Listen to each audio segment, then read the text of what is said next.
కాబట్టి దేవుని చేత ఏర్పరచబడిన ఆశీర్వాదము అది ఏమవుతుంది, ఐశ్వర్యం ఇచ్చేదని చూస్తున్నాం.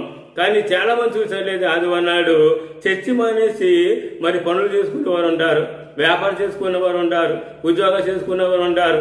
చాలా మంది చెప్తున్నారు, అయ్యా మరి మేము చేసే ఉద్యోగాన్ని బట్టి, వ్యాపారాన్ని బట్టి, పనిని బట్టి మేము ఆదివారం నాడు మేము ఇలా షాపు తీయకపోయినా, ఉద్యోగాన్ని వెళ్ళకపోయినా, లేదా కనుక పనులు మేము చేసుకోకపోయినా మాకు చాలా ఇబ్బందికరమైన పరిస్థితి ఏర్పాటు చేయబడుతుందని చాలా మంది అనుకుంటారు.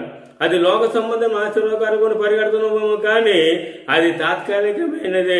అది చేతికి వచ్చినప్పుడు కొంతవరకు వస్తుంది. కానీ అదే కనుక నువ్వు చర్చి మానకుండగా మందిరానికి వెళ్ళి దేవుడి చేయండి సమృద్ధైన ఆశీర్వాదం పొందుకున్నట్లయితే ఆ ఆశీర్వాదం నీకు ఐశ్వర్యం ఇచ్చేది ఉంటుంది.